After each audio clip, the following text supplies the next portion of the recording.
यार ये मार्केट का तो क्या है, कभी ऊपर कभी नीचे, कुछ फिक्स ही नहीं है। मैं तो अपने पैसे ऐसे दूर ही रखता हूँ।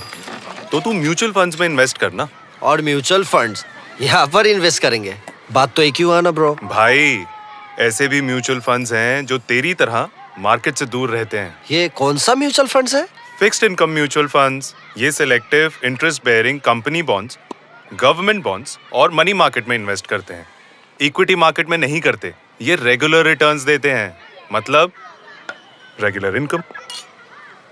म्यूचुअल फंड्स में फिक्स्ड इनकम वाली बात? करेक्ट। और फिक्स्ड इनकम म्यूचुअल फंड्स के साथ तू म्यूचुअल फंड्स की दुनिया में अपना पहला कदम रख सकता है। सही है। म्यूचुअल फंड निवेश बाजार जोखिमों के अधीन है। योजना से जुड़े सभी दस्तावेजों को ध्यान से पढ़ें। नमस्कार दोस्तों, अभी जो आपने एक वीडियो देखा वहां पे एक दोस्त दूसरे दोस्त को क्या बोलता है कि अगर आप शेयर मार्केट से डरते हैं तो मनी मार्केट म्यूचुअल फंड में पैसा लगाइए। तो ये दोस्त अपने दोस्त को सलाह क्यों दे रहा है ऐसा? फिर एक आगे का वीडियो देखिए। अरे पापा, अभी तो रिटायर हुए, शांति से बैठिए ना। अरे ग्रेजुटी का चेक है, बस इन पैसों को हम कहीं इन्वेस्ट कर दें जहां हमें इनकी चिंता ना करनी पड़े और रेगुलर इनकम भी आती रहे, फिर बस। तो फिर फिक्स्ड इनकम म्यूचुअल फंड्स में डाल दीजिए। म्यूचुअल फंड्स में डाल दीजिए ना। अरे पापा, फिक्स्ड इनकम म्यूचुअल फंड्स चुने हुए interest bearing company bond, government bond और मनी मार्केट में पैसा डालते हैं, इक्विटी मार्केट में नहीं। और सिस्टमैटिक विड्रॉल प्लान के जरिए आपको on the dot fixed amount भी मिलती रहेगी। म्यूचुअल फंड्स में फिक्स्ड इनकम वाली बात सही है। म्यूचुअल फंड निवेश बाजार जोखिमों के अधीन है। योजना से जुड़े सभी दस्तावेजों को ध्यान से पढ़ें। तो जब एक वीडियो में देखते तो क्या होता है कि एक बाप जो एक बेटा रहता है अपने बाप को बोलता है कि अपना पेंशन का पैसे रखने के लिए मनी मार्केट के म्यूचुअल फंड में पैसा लगाइए। तो ये मनी मार्केट होता क्या है, इसमें क्या विशेष चीज है जो एक बेटा अपने बाप को मनी मार्केट म्यूचुअल फंड में पैसा इन्वेस्टमेंट करने बोलता है? तो आज हम लोग का जो चर्चा का विषय रहेगा, हम लोग जानेंगे कि मनी मार्केट म्यूचुअल फंड होता क्या है, इसमें लोग क्यों सलाह देता है इसमें इन्वेस्टमेंट करने के लिए, और इसमें क्या बेनिफिट है, किस टाइप के लोगों का इन्वेस्टमेंट करना चाहिए, कितना रिटर्न मिलता है, और ये क्यों सेफ है। जो अपने एक बाप जो एक बेटा अपने बाप को एडवाइस देता है, सलाह देता है उसमें मनी मार्केट म्यूचुअल फंड में इन्वेस्ट करने के लिए। तो वीडियो थोड़ा लंबा होगा, ध्यान से देखिएगा ताकि हम हर पॉइंट टू पॉइंट आपको बेसिक समझाने की कोशिश करेंगे कि मनी मार्केट म्यूचुअल फंड होता क्या है और इसमें क्या बेनिफिट है। तो सबसे पहले हम आते हैं कि मनी मार्केट म्यूचुअल फंड जैसे हो गया कि एक आम आदमी, यहाँ पे देख पा रहे हैं कि एक आम आदमी जैसा क्या है कि लाखों करोड़ों पूरा इंडिया में आदमी है, वो क्या करते हैं, पैसे अपने थोड़ा थोड़ा पैसा जमा करते हैं म्यूचुअल फंड के मनी मार्केट में। तो जब म्यूचुअल फंड के मनी मार्केट में पैसा जमा करते हैं तो सारे पैसा कहाँ जाता है, ये म्यूचुअल फंड के पास जाता है। सारे लोग म्यूचुअल फंड में जमा करते हैं, सारा पैसा कहाँ जाता है, ये म्यूचुअल फंड वाले के पास जाता है। अब ये पैसा कहाँ कहाँ इन्वेस्ट करता है, जो उनको आपका क्या होता है कि आपको बेनिफिट में मिलता है।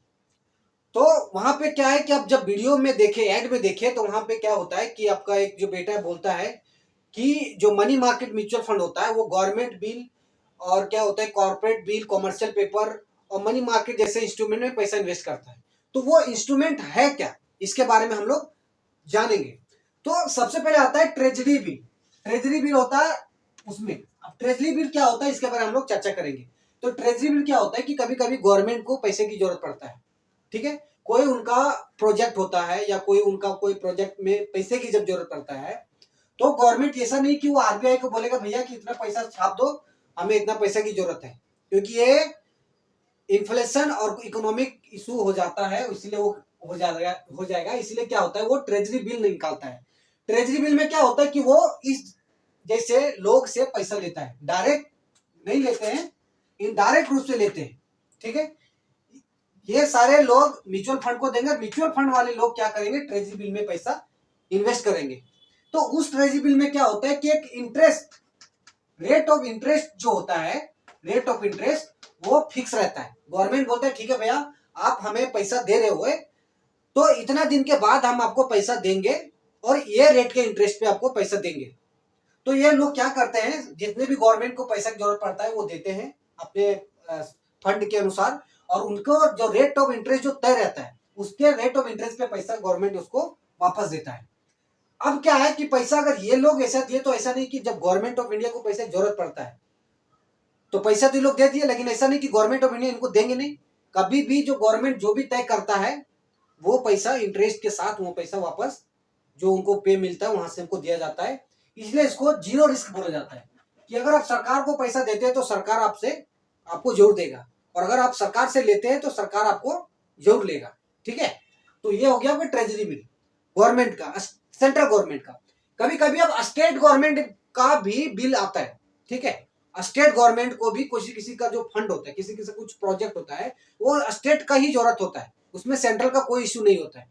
तो स्टेट गवर्नमेंट क्या करता है, वो भी अपना बिल लाता है, और उस बिल में क्या करता है कि पब्लिक से इसी तरह पब्लिक म्यूचुअल फंड को देखती है। म्यूचुअल फंड वाले क्या करते हैं, स्टेट गवर्नमेंट को पैसा देती है।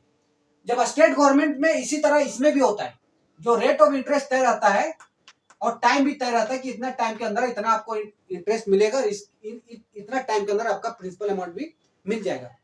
तो जो लोग यहाँ इन्वेस्टमेंट कर रहे हैं, मतलब जो म्यूचुअल फंड को दे रहे हैं पैसा, वो म्यूचुअल फंड वाले स्टेट गवर्नमेंट को दे रहे हैं, और स्टेट गवर्नमेंट जो रेट ऑफ इंटरेस्ट और टाइम के अनुसार जो पैसा दिया वो डायरेक्ट म्यूचुअल फंड वाले को देते हैं।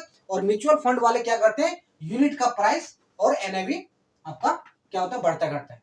तो यूनिट का प्राइस और एनएवी हम बाद में चर्चा करेंगे, उसके बारे में क्यों वीडियो में मैं बताया हूं। उसके बाद आता है हमारा कॉमर्शियल पेपर।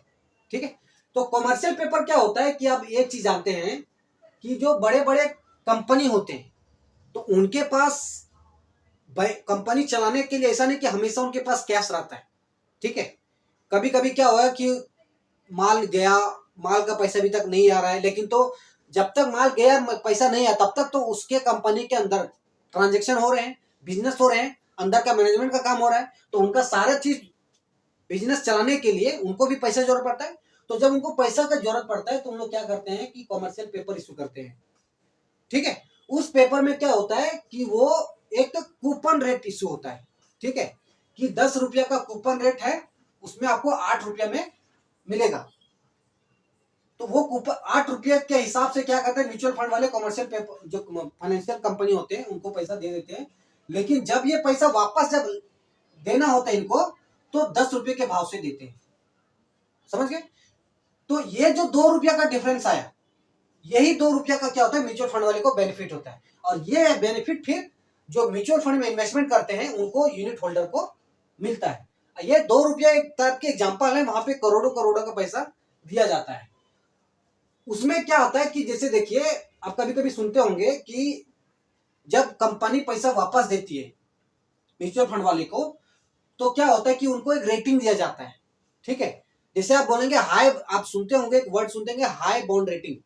तो जो रेटिंग मिलता है, जिससे क्या हो कि कोई भी XYZ कंपनी है, वो पैसा लिया और पैसा टाइमली इंटरेस्ट के साथ अपना पैसा वापस दे दिया, तो वो कंपनी को एक रेटिंग दिया जाता है कि अगली बार अगर वो कंपनी XYZ अगर अगली बार वो कंपनी बॉन्ड इश्यू करके पैसा अगर लेता है, पेपर इश्यू करके पैसा लेता है, तो उसको रेटिंग दे के उसको पैसा तुरंत दिया जाता है। तो जिस कंपनी का ज्यादा रेटिंग रहता है उससे पैसा लेने में आसान होता है, और जिस कंपनी का कम रेटिंग रहता है उससे पैसा लेना वो थोड़ा उसे कम दिया जाता है। तो ये सारे चीज आप गूगल पे भी देख सकते हैं कि जो हाई बॉन्ड रेटिंग जो कंपनी है वो कौन सा है। ठीक है, तो यहाँ पे आपका डिस्काउंट वैल्यू पे उसमें मिलता है, जो डिस्काउंट प्राइस होता है, कूपन का जो डिफरेंस होता है उसमें यहाँ पे वो बेनिफिट मिलता है। उसके बाद में हमारा आता है सर्टिफिकेट ऑफ डिपॉजिट। अब सर्टिफिकेट ऑफ डिपॉजिट जो होता है, जो इशू किया जाता है, बैंक के द्वारा इशू किया जाता है। कभी कभी आप सुने होंगे कि एक्स बैंक का पैसा जरूरत था, वो गया वाई बैंक से लेने के लिए। कभी कभी ऐसा भी होता है कि वाई बैंक को पैसा जरूरत, मतलब एक्स बैंक को जो वाई बैंक को जरूरत पड़ गया तो एक्स बैंक से पैसा लेता है। तो कभी कभी एक्स बैंक को जरूरत है तो वाई बैंक से लेता है। तो इसके बीच में क्या होता है कि जब उन लोग पैसे लेते हैं तो उसी को एक क्या होता है कि जो सर्टिफिकेट ऑफ डिपॉजिट एक इशू करते हैं, जहां पे क्या होता है कि जैसे अगर आप EMI पे कोई सामान लेते हैं, बड़ी बड़ी फाइनेंशियल कंपनी जहां पे EMI पे सामान लेते हैं, तो ये जो फाइनेंशियल कंपनी है और बी जो आपको जो लोन देता है और बी जो कंपनी जिससे आपका सामान लिया जाता है, तो ये कंपनी क्या करता है, आप जिस कंपनी से सामान ले रहे हैं, मानिए कि आप टीवी ले रहे हैं, तो कोई भी XYZ करके कंपनी है जिसका आप टीवी लिए, ठीक है, टीवी अगर आप 25,000 का लिए तो ये क्या करता है कि कंपनी को 25,000 आपको चाहिए, तो ये क्या करते हैं, जो लोन वाले कंपनी होते हैं, जो फाइनेंशियल कंपनी होते हैं, जो लोन इशू करते हैं, वो क्या करते हैं, ये 25,000 इनको दे देते हैं, ठीक है। अब 25,000 देने के बाद में इनके पास जो 25,000 कहां से आएगा, अब ये आपसे लेंगे और वो महीने महीने में आपसे लेंगे। तो जो महीने महीने में आपसे लेंगे तो ये कंपनी जिसके पास पैसा, जिनका प्रोडक्ट था उनके पास तो पैसा चला गया, लेकिन जो लोन दिया उसके पास तो पैसा महीने महीने के साथ आपके इंटरेस्ट के साथ लेंगे। लेकिन ये 25,000 का बात हो जाता है।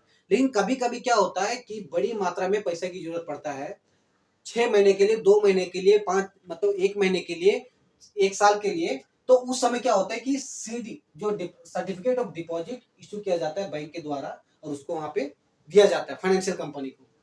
उसके बाद में आता है आपका, और उसी में रेट ऑफ इंटरेस्ट और टाइम दोनों, रेट ऑफ इंटरेस्ट और टाइम दोनों पहले से डिसाइडेड होता है। उसी टाइम और इंटरेस्ट के साथ में पैसा वापस म्यूचुअल फंड वाले को मिलता है, और म्यूचुअल फंड फिर क्या करते हैं, जो यूनिट होल्डर रहते हैं उनको NAV का प्राइस बढ़ाया जाता है।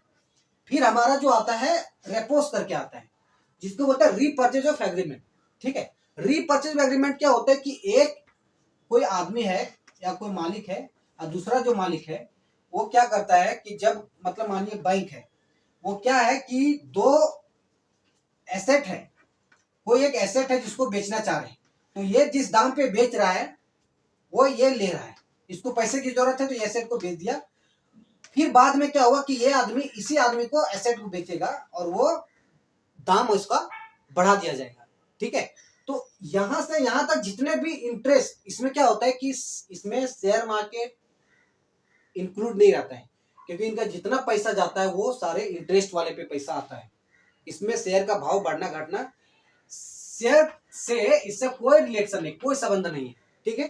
तो जितने भी पैसा आता है इनका, वो सारा पैसा कहां से आता है, इंटरेस्ट, कूपन और जो फिक्स डिपॉजिट रहता है वो पेपर से आता है। वो सारे म्यूचुअल फंड के पास वापस उसी रेशियो में आपको इंटरेस्ट के साथ पैसा फिर म्यूचुअल फंड के पास आता है।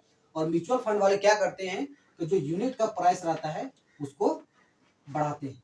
तो यूनिट का प्राइस बढ़ाने से क्या होता है कि वो यूनिट होल्डर का जो इन्वेस्टमेंट रहता है उसको वहां पे बेनिफिट मिलता है। तो एक तरह से ये क्या है कि ये लो रिस्क है, इसमें कोई रिस्क नहीं है, क्योंकि अगर इंटरेस्ट जो बोला जाता है उसको मिलेगा ही मिलेगा। दूसरी बात क्या है कि जो आदमी इस टाइप के फंड में, जैसे जो मनी मार्केट फंड में पैसे इन्वेस्ट करते हैं, वो ज्यादातर जो एज होते हैं, जो एज रिटायर्ड पर्सन होते हैं, जिनका आज 50 से 70 या 80 के बीच में है, और वो पैसा को रखना चाहते हैं FD के तरह रिटर्न लेने के लिए, या तो FD से थोड़ा बेटर, कोई कोई ऐसा फंड होता है जो FD से थोड़ा बेटर रिटर्न देता है, तो उसके लिए वो लोग क्या करते हैं, मनी मार्केट म्यूचुअल फंड में पैसा अपना रख देते हैं, ताकि उसमें क्या होता है कि उनका जो एक तरह से रिटायरमेंट का हो जाता है। इसीलिए वो अपना जो वीडियो अब ऐड देखे वहां पे बेटा अपने बाप को मनी मार्केट म्यूचुअल फंड में इन्वेस्टमेंट करके रखने बोला। दूसरा क्या होता है कि आपका जो रिटर्न आता है आपका 6 से 7% के बीच में आपका आता है। कोई कोई 8 देता है, उतने में रेयर केस होता है, लेकिन 6 से 7 तो 5% के बीच में आपका एक रिटर्न आता है। तो बहुत लोग क्या करते हैं, ये पैसे को, जिसे किसी के पास, बड़े बड़े आदमी के पास ज्यादा पैसा होता है, तो वो लोग क्या करते हैं कि पैसा को पार्क करके रखते हैं, पार्किंग करके, जैसे गाड़ी को पार्किंग करके रखते हैं तो पैसा को पार्किंग करके रखते हैं कि जब जब पैसा वो जरूरत पड़ता है तब तक हम थोड़ा थोड़ा निकाल सकते हैं। लेकिन जब तक उसके पास वो पैसा म्यूचुअल फंड में इन्वेस्टमेंट है तब तक तो उनको जो रेट ऑफ इंटरेस्ट मिलेगा, दूसरी तरह उनका जो रेट ऑफ जो आपका ग्रोथ है वो तो आपका बढ़ता जाएगा।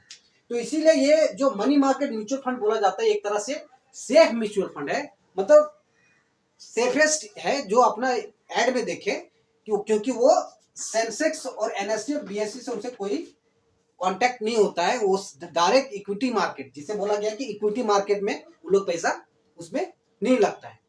तो ये हो गया हमारा आज का चर्चा का जो मनी मार्केट म्यूचुअल फंड क्या होता है।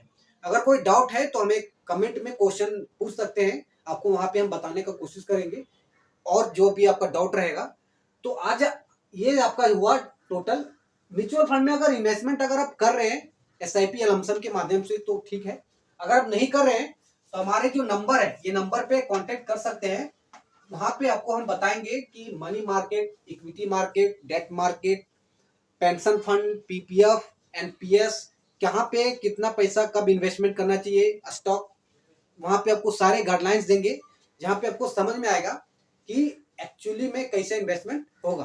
तो ये नंबर हमारा है, वहां पे जाके आप कांटेक्ट कर सकते हैं, आपको बताएंगे कि इन्वेस्टमेंट आपको कैसे करना है। तो तब तक आज के लिए हमारा इतना ही पॉइंट है समझाने के लिए। तो तब तक के लिए सही रहे, सलामत रहें और एक अच्छे नागरिक बने। जय हिंद।